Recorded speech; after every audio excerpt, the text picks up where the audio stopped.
Good evening, I'm Crimson with Shine a Light in the Dark, and I'm here with the wonderful Yosemite in Black. Hey, I'm Luke. I do vocals in the Stanky Leg.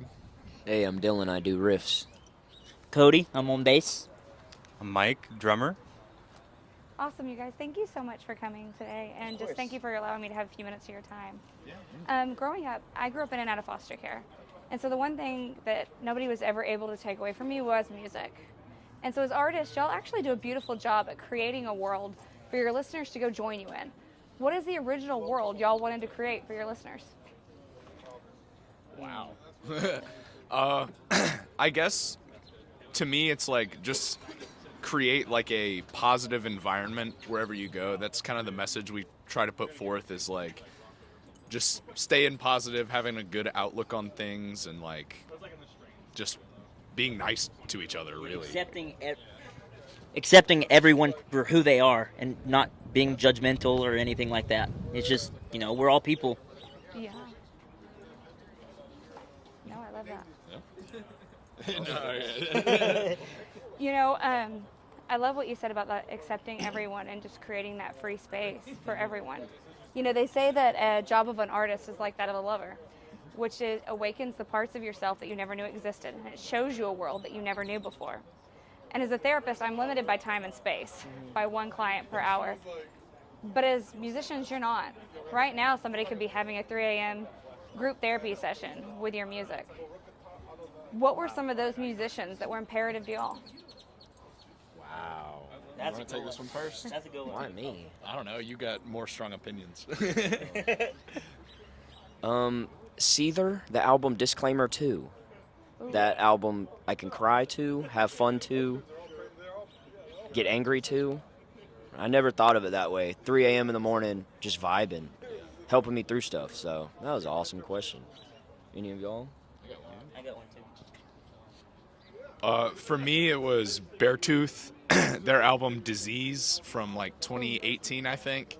I was going through a real tough time back then, and something about like probably a month straight, that was like the only album I listened to, and it like really helped me change like my outlook on things, and it was there for me when people weren't.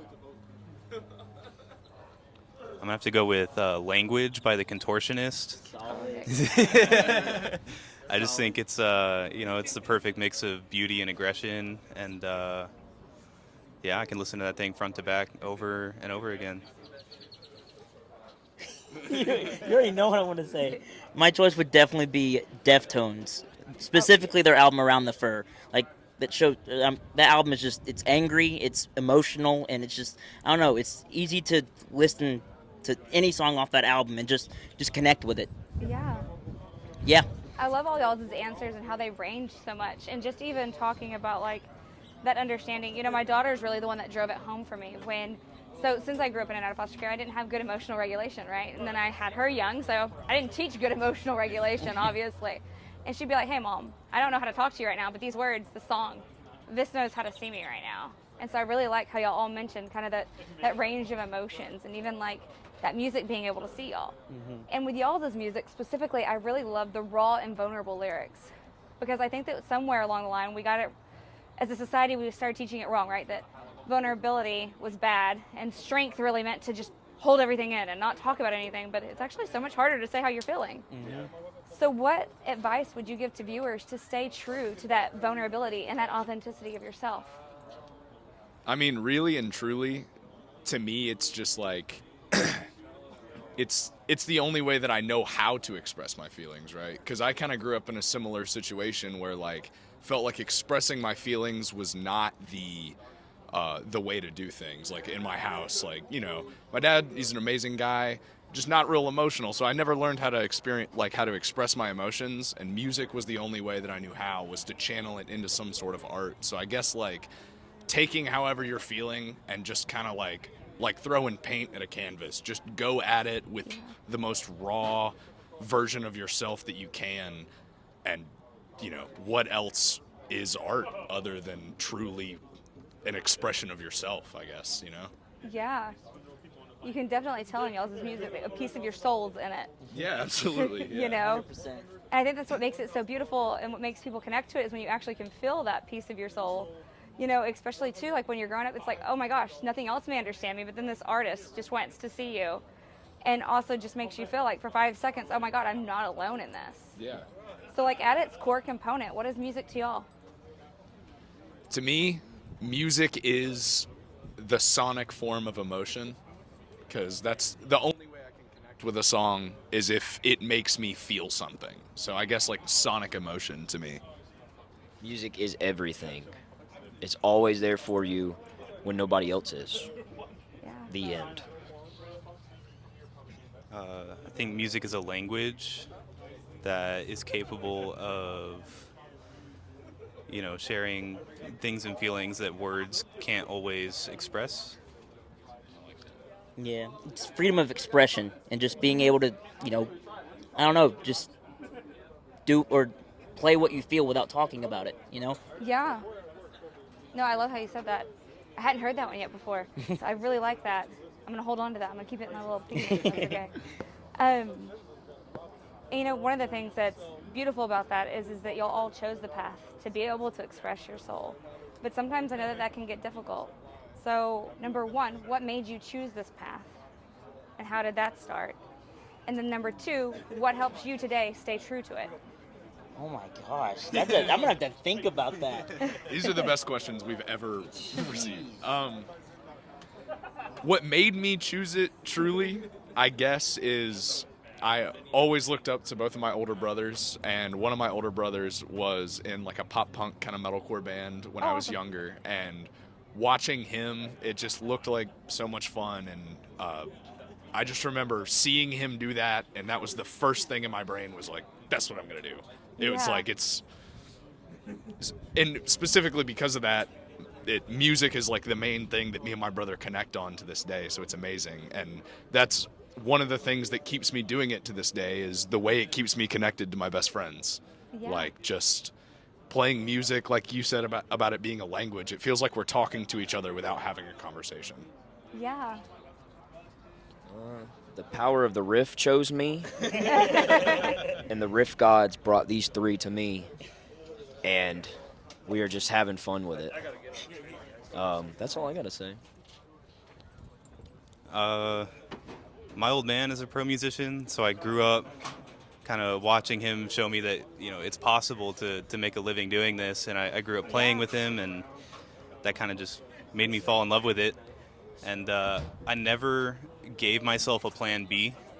Yeah. Like I feel like I grew up hearing like, oh, you should maybe invest your time into like teaching music or doing something on the production side. But I knew that's just not what I wanted to do, and I knew that if I had a plan B, I would take it as soon as things got hard.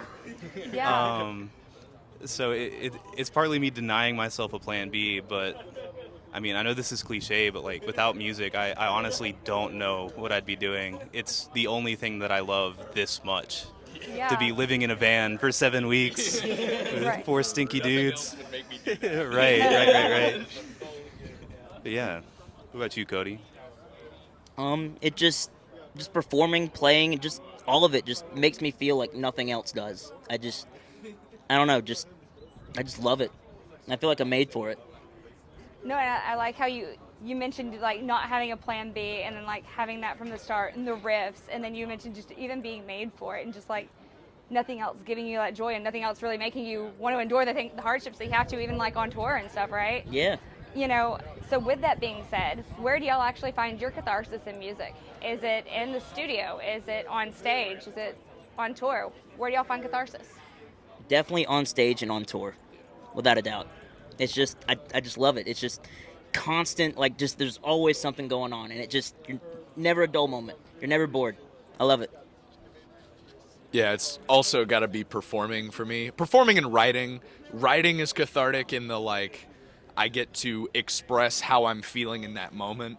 But performing is my true love. It's my true passion. Been performing my whole life. It's just, there is no other feeling like being on stage, playing art that you made, and having people feel that with you. Right. Almost getting to feel the way you felt when you wrote it. You know, Right. you get to share in that emotional experience. It's performing, hands down. I mean, performing is definitely up there. I mean, like everyone else has said, there's no feeling like it. and just being able to see your art resonate with other people in that way is an incredible incredible experience. But I don't know, man. It's kind of nice to just like shut your brain off in the practice room and let the ideas flow. And I find a lot of peace in that, just kind of sitting behind my kit and playing whatever I want for as long as I want to, without having any kind of pressures like being in a recording environment or a performing environment where if I mess up, everyone hears. So I guess I find a lot of peace in just playing, Yeah. performing. And so I know we don't like plan Bs, but I have to ask y'all, if music wasn't the art form you chose, what would your secondary art form have been? Recording production for me, that was kind of the thing that really kicked it into gear for me. I started getting into production in high school thanks to my mentor. Shout out Pat Patton. Very nice man. He taught me the art of it. I love recording now. Me and Mike here have produced and recorded our last 2 albums. It's just, I love it. I love getting into sounds and all the little nitty-gritty details. Mine's being a technician, working on cars. That's my plan B. If I had to pick a different art form, I don't know. My grandfather was always working with wood and doing stuff like that, like antique restoration. I always thought that was fascinating. I'd probably pick that up at some point. Just be a old man in a garage somewhere carving ducks. I love it. My other art form would definitely be acting. I love it. Yeah. I love that. And so my next thing that kind of goes along with that is, what is y'all's favorite song to perform? And for those listeners who have not heard of y'all before, what would be the first song of y'all's that you would recommend for them to listen to? We can say it on the count of 3 together. Yeah. 1, 2, 3. Cold Shoulder. All right. Cold Shoulder is the song that you should check out if you haven't heard of us. That's like our claim to fame song. But Kitsch will always be my favorite song to perform. It's like, that is our collective brains in a song. Like, that song's just literally about how we do whatever we want because it's our art form and we want to express how we want to express. We're not going to be the tough guy metal band because that's what gets clicks, Yeah. No, I love that. And so kind of next is, I believe that you can tell a lot about a person by their current song that they're listening to. What is your current soundtrack? Oh, jeez. What's that current replay song, guys?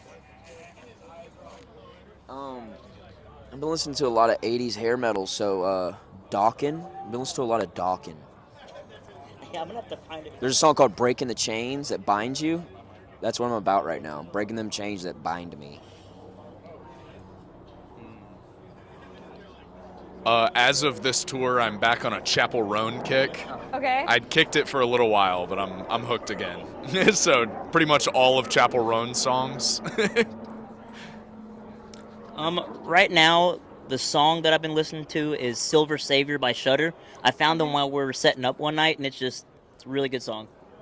Love that. Thank you. I know I had to look. I had to cheat. I've been bumping No Greater Love by Fred Hammond. Oh. Just low and slow gospel tune. Pretty changes. I'm a sucker for it. I always love y'all's picks, especially when I haven't heard of them before. It always gives me new music to listen to, and kind of, and it also even gives you insight into the artist, kind of like what, because we connect with music that we're going through at the time, right? What would be, so I have a lot of at-risk youth that I work with. What would be one piece of information that you know now that you wish you had have known sooner, both in music and in life? Do what makes you happy. Don't do what other people tell you to do or tell you what's cool. That's that. I'm basically just echoing that. Do what you love. If you're not happy, then make changes in your life that you think could improve things. It can and will always get better. Don't stress yourself out too much. because it can, I don't know, it can even make something that you really, really love just have such a negative impact on you. So just try and let things go and just enjoy it. Yeah. Be unapologetically yourself. And we're not a straight edge band, but stay away from drugs. That shit will ruin your life. Yes. Thank you guys again, and I want to make sure I honor y'all's this time. But I want to ask too, what are y'all currently working on that y'all want fans to know about? A 7-week tour? It's been really hard to look past today, but we're getting ready to fly out to Denmark after we get back from this tour for Copenhagen. We're really looking forward to that, and we're cooking up some things, nice and slow simmer. Love it. Yeah, Got a couple dishes in the kitchen. that's it. Anyone else have anything to add? No. Thank you so much, you guys. Thank you. And are you sure there's nothing else y'all want anybody to know? There is. Come see us on tour. Yeah. And remember to follow, like, and share your favorite bands because that's free publicity for them. And it also helps your favorite art get spread. So I appreciate you guys. And thank you so much for giving us Little Moon Night tonight. I really appreciate you guys. Thank you. Thank you.